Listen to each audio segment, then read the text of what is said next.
आज हम लोग बैक्टीरियल कृत्रिम क्रोमोसोम वाहक बैक के बारे में अध्ययन करेंगे। बैक एक प्लाज्मिड है जो अत्यधिक लंबे डीएनए खंडों के क्लोनन के लिए उपयोग होता है। इन डीएनए खंडों का आमाप 100,000 से 300,000 बेस पेयर तक हो सकता है।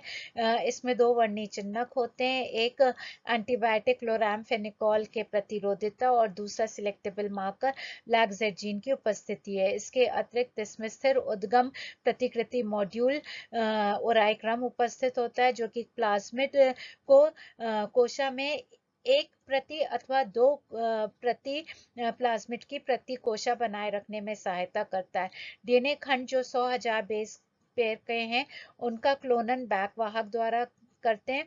तो जो बड़े वलयाकार डीएनए प्राप्त होते हैं रिकॉम्बिनेशन के पश्चात, उन्हें इन डीएनए को परपोषी कोशा में इलेक्ट्रोपोरेशन द्वारा प्रवेश कराते हैं। ये विशिष्ट प्रकार की परपोषी कोशिकाएं होती हैं जिनमें उत्परिवर्तन होता है। तो ये उत्परिवर्ती परपोषी बैक्टीरिया का उपयोग होता है, क्योंकि उत्परिवर्तन के कारण उनकी कोशाभित्ति की संरचना प्रभावित होती है, जिसके कारण वो बड़े लंबे जो डीएनए मॉलिक्यूल्स हैं उनका अपटेक कर पाते हैं, या लंबे डीएनए मॉलिक्यूल्स इन कोशिकाओं के अंदर प्रवेश कर पाते हैं। पुनर्यौगिक बैक को प्रतिजैविक क्लोरामफेनिकोल रोधिता के लिए स्क्रीन किया जाता है। तो जिन बैक्टीरिया में ये क्लोरामफेनिकोल के प्रतिरोधिता उपस्थित है, वो सब ट्रांसफॉर्म्ड हैं, रूपांतरित हैं। परंतु जिनमें beta galactosidase gene non functional हो जाती है, अकार्यात्मक हो जाती है, उनमें डीएनए इंसर्ट उपस्थित होता है, क्योंकि जो E coli restriction endonuclease enzyme है, उसको उसके द्वारा लैग-जेड जीन पर ही क्लीव किया जाता है या विदलन किया जाता है और बाय डीएनए जोड़ा जाता है। ये डायग्राम में ये बैक क्रोमोसोम है, इसमें ये क्लोनिंग साइट है जिसमें लैग-जेड जीन उपस्थित है। इसका इस जीन को के बीच से रेस्ट्रिक्शन एंडोन्यूक्लियस द्वारा काटा जाता है या अबंध का विदलन किया जाता है।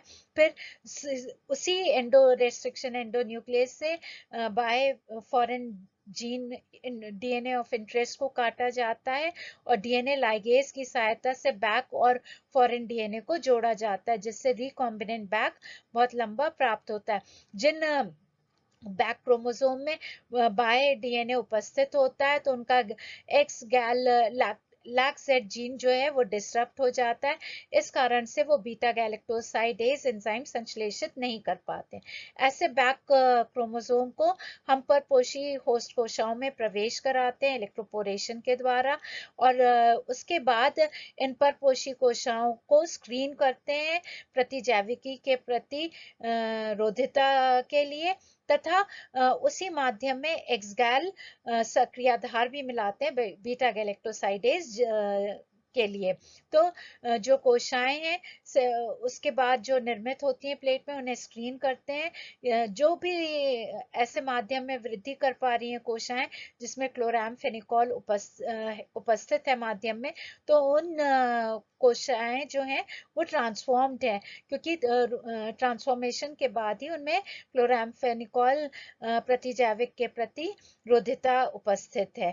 परंतु जो ब्लू कॉलोनीज हैं उनमें बीटा गैलेक्टोसाइडेज जीन एक्टिव है, अर्थात वहां पे बाय डीएनए सेगमेंट उपस्थित नहीं है, इसलिए वो बीटा गैलेक्टोसाइडेज एंजाइम सक्रिय रूप में निर्मित होती है, जो एक्स गैल को हाइड्रोलाइज कर देती है, जिससे नीला रंग प्राप्त होता है।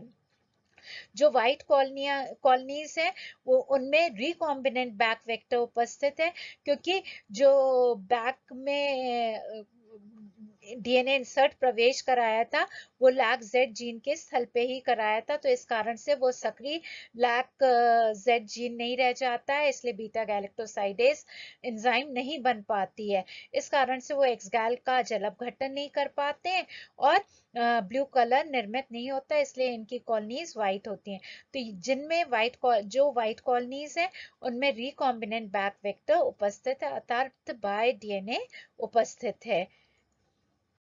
वो कॉलोनी जिनमें बीटा गैलेक्टोसाइडेज सक्रियता नहीं पाई जाती है वो सफेद होती हैं, क्योंकि उनके बैक वेक्टर में डीएनए इंसर्ट उपस्थित होता है। इस कारण से वो बीटा गैलेक्टोसाइडेज एंजाइम नहीं निर्मित हो पाती और एक्सगैल हाइड्रोलाइज नहीं हो पाता है। फिर ईस्ट कृत्रिम क्रोमोसोम, यैक ईस्ट यूकैरियोटिक जीव है जिनका जेनेटिक इंजीनियरिंग में उपयोग होता है। इनका जीनोम साइज 14 × 10⁻⁶ बेस पेयर है। इसके पुनर्योगज प्लाज्मिड में विभिन्न प्रतिकृति उद्गम स्थल तथा अन्य एलिमेंट्स उपस्थित होते हैं, जिसके कारण इसका एक से अधिक स्पीशी में उपयोग हो सकता है वेक्टर के रूप में। तो प्लाज्मिड जिनका प्रवर्धन 2 या 2 से अधिक भिन्न स्पीशीज में हो सकता है उन्हें शटल वेक्टर्स कहते हैं। याक वाहक में वो सारे एलिमेंट्स उपस्थित होते हैं जो यूकैरियोटिक क्रोमोसोम को ईस्ट न्यूक्लियस में बनाए रखने के लिए आवश्यक होते हैं। वह है ईस्ट प्रतिकृति उद्गम, 2 वर्णी चिन्हक तथा विशिष्ट क्रम जो क्रोमोसोम के टीलोमियर तथा सेंट्रोमियर भाग से प्राप्त किया गया है।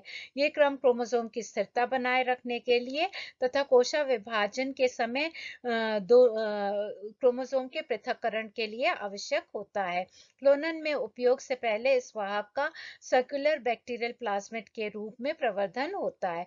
सबसे पहले रेस्ट्रिक्शन एंडोन्यूक्लियस बैम H1 से इस क्रोमोसोम का विदलन करने के पश्चात 2 टीलोमियर भाग से एक डीएनए घंट पृथक हो जाता है और जिसके कारण एक एक सीधा रेखी डीएनए भाग मिलता है।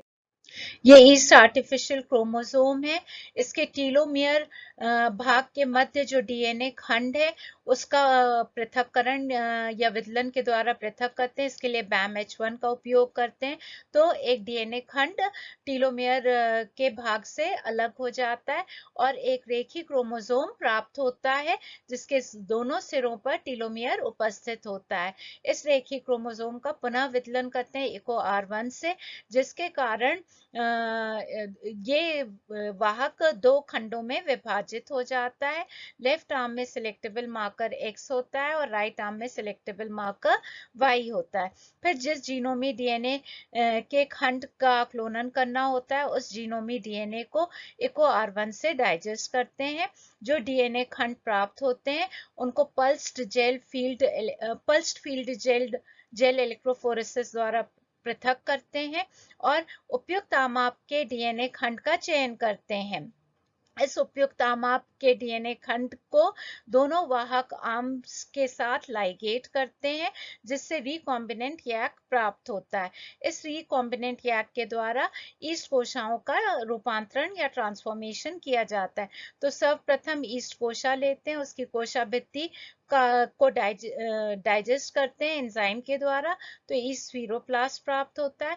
इस ईस्ट स्फीरोप्लास्ट को रिकॉम्बिनेंट यैक द्वारा ट्रांसफॉर्म करते हैं और फिर जो ईस्ट कोशाएं प्राप्त होती हैं उन्हें ऐसे संवर्धन माध्यम में कल्चर करते हैं जिसमें दोनों वर्णी चिन्हक जीनों की आवश्यकता होती है वृद्धि के लिए, तभी वो ईस्ट कोशा वृद्धि कर पाएगी।